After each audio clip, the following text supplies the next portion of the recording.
Hey guys, welcome back to another video. Today we're going to be reviewing the Oz ring farming, and essentially recently I made a video about the ring farming in Oz. Now because I've never actually tried it and made it to floor 41, I had to actually just try out myself and see how easy or hard it is. I've heard mixed reviews about it, so here's my honest opinion, as well as I'm going to provide some tips and tricks for completing the Tower of Oz up to floor 41, which is the floor that you stop at if you're doing ring farming.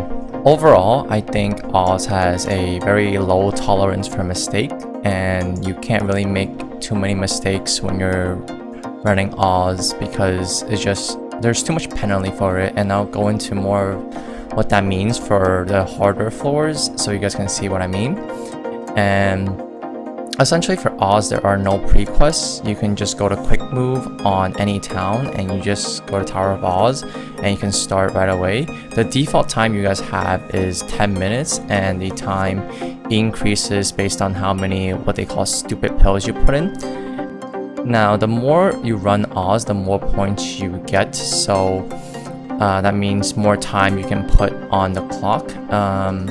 To cap out on all 5 slots and open them up, it took me about a week or two with 2 runs-ish per day. So obviously time is your friend. You want to be able to have more time so you can have more room for mistakes to clear for 41, especially if you're first getting started. So here are my thoughts on the hardest and easiest floors.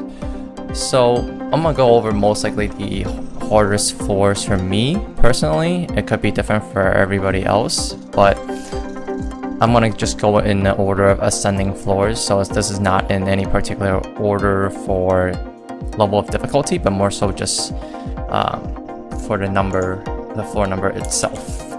And so the first one I'm going to talk about is floor number 9. And this map is not extremely hard by any means, but it's just extremely annoying and long. You just have to somewhat pay attention on which platform you step on, and you gotta kind of focus and look at which one is marked, because sometimes the yellow glitter that marks the correct platform does get blurred out by either your NX or the background/foreground as well. So as long as you're paying attention, it's not too bad, but it's just long and annoying. It's not a hard floor by any means though. Now floor number 12. For this floor, an iframe top is extremely helpful, especially the first part of the floor on the far left, because once you have iframe, for an iframe top, you can basically just juke through the whole thing, and it's not too bad once you get the hang of it. But at the start, it was one of the most annoying parts of the whole Oz run. But it took me around 10 runs max to get a feel for this.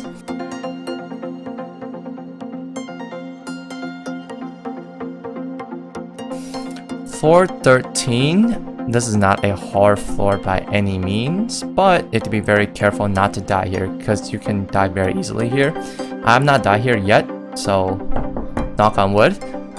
So you want to pay attention to the blue meteors and make sure they don't hit you. If you have a door or get somebody to door you before the run, that's definitely preferred, because you have more room for error in case you're not paying attention or you lag or something else. You have more room for error. You don't want to restart the whole run.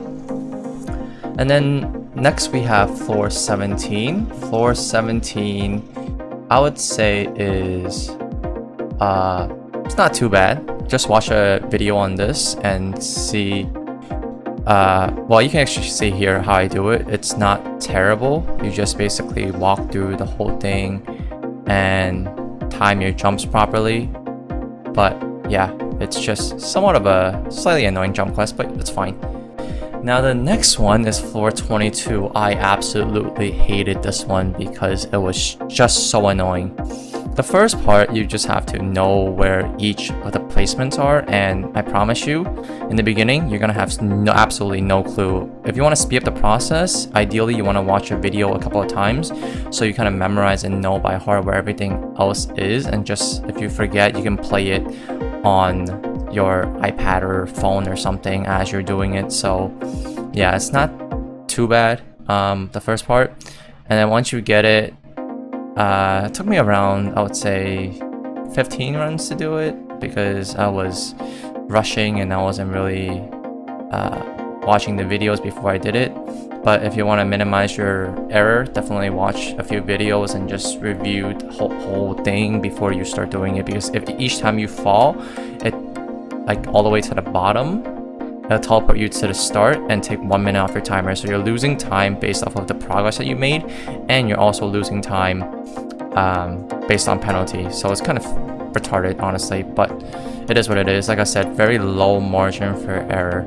Floor 23 is not as hard as people think, honestly. I personally thought this was actually one of the easiest floors to deal with. What you have to do is just look at this screenshot right here that I'm gonna put up on the screen. You basically just keep that on literally right next to your MapleStory if you're not playing full screen. If you are playing full screen, put it on like another monitor or something, and you just basically stare at that image and kind of glance over where you're at roughly, and just kind of get the feel of it. I promise you, if you just look at the floor plan, you basically only have to look at where you're going in the actual game, and you can actually just feel it. That's how I did it. It's actually quite easy in my opinion. But yeah, just look at the floor plan and just time your jumps properly. And make sure you go to a checkpoint, otherwise you have to restart from the beginning. Then the checkpoint is basically just pressing up on the portal for each of the little check segments. Floor 24, extremely simple, extremely simple, but you have to know your music. If you don't know your BGMs, oh lord, don't type it, because if you're not sure and you type the wrong one, even if it's misspelled, I don't know if capitalization matters because I've not tried. I basically typed in as it appears with caps and everything properly. Otherwise, if you type the wrong one or misspell it, it's gonna be minus 5 minutes, and 5 minutes is a lot of runtime, especially in the beginning, but even towards the later part, it's definitely minus 5 minutes as well. And I also put a link for the guide for BGMs and stuff, and also like a written guide. It's gonna be in the same link. Just go 424 and just listen to the BGMs and just get yourself familiar with it. Otherwise, this floor penalizes you extremely heavily, so just be aware of that. And yeah, it's costly.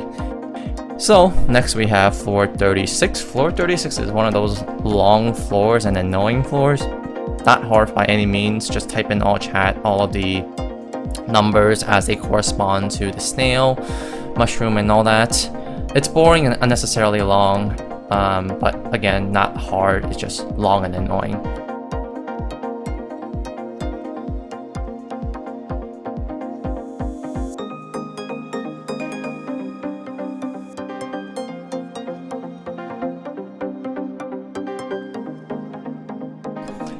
Floor 39, Google it, honestly. You can even check the guide that I posted below and go floor 39. You can just Control F and type in a few keywords and you should have the answer. Not too bad, but you know, make sure you Google it if you don't know the answer. I haven't really gotten one wrong yet, so I don't know what happens. I think you either restart from the beginning or it just doesn't count. My guess is it probably restarts from the beginning, but yeah, just make sure you spend the extra few seconds and confirm your answers.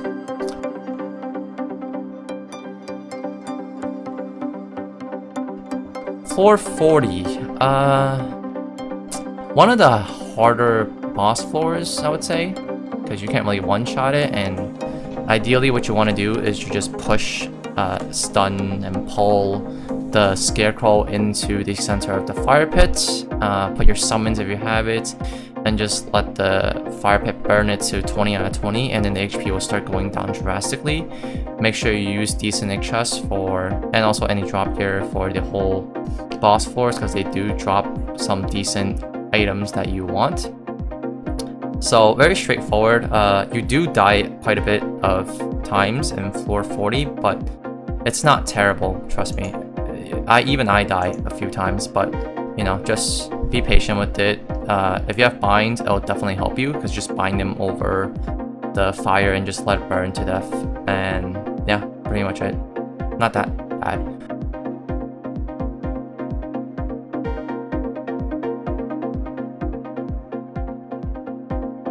Floor 41, definitely not the easiest floor, but not a super hard jump quest either. It probably took me like 10 minutes to get used to this floor. You basically have to get used to the momentum of the floor and how everything is. And again, you know, utilize an iframe top if you have it for one of the ladder parts with the fire. And yeah, it's not too bad. Just have to get used to the speed and the jump quests. All the other floors are pretty simple and just pretty easy in my opinion. They're just kill quests, and that's pretty much it. Nothing too crazy. Kill something, loot something, protect something until the end, blah blah blah. It's very simple, honestly. These are honestly the quote-unquote hardest floors and my tips for it. And now let's move on to my certain overall tips for all of these floors. So for items needed, I definitely suggest a tower boost ring level 2, sorry. And you can go up to level 4 if you are balling and you are definitely going to be doing Oz for a while. And it'll pay for itself eventually, but you know, I just have a level 2. And I think level 2 will suffice if you're just on the more budget friendly end. Definitely need an iframe top. It doesn't matter what it is, honestly. It could even be unique. You can just get any random top that you can wear and get it to unique and just keep cubing it until you get 2 seconds of iframe. I have a legendary iframe top because one of my friends gave it to me, and so yeah, they help a lot in floor 17, floor 12, and other floors like that. And maybe this is just, you know, quality of life thing, pet ignore skill for seal breaker cards on floor 2, but it's not too bad. You can just honestly click disable pet loot and then just re-enable it after floor number 2. So just a quality of life thing. You don't have to get it, but the other two, iframe top, tower boost ring, definitely recommended. And also some drop gear if able. You know, don't spend money on just for Oz drop gear. Use the drop gear for other things too. But yeah, drop gear definitely is preferable if you have it. And as for the pills that you buy, I would suggest, depending on how many slots you have, if you only have like 3 slots, you might want to start off with the 600 points pill so you can go further. And then once you have like 4 slots unlocked, then you can go to 300 Oz point pills, and basically the purple stupid pill is what's called, for ring farming. And you can also, if you have friends that run Oz and they don't mind helping you out to start, which I did. I have a friend who basically gave me some tradable pills, which, you know, you can just ask your friend for tradable pills if they're willing to give it to you. And he was nice enough to give it to me, and it definitely helped a lot in the beginning because it saved me on quite a bit of points and just helped me jumpstart the whole thing. So special thanks to Mal for that. Not sure if he watches my videos, but you know, I'll shout him out. So yeah, that's it for this video. Let me know if you guys have any questions in the comment section below. Make sure to like this video if you want to see more of these videos, and make sure to subscribe to my channel if you want to see my future content. And I'll see you guys in the next video.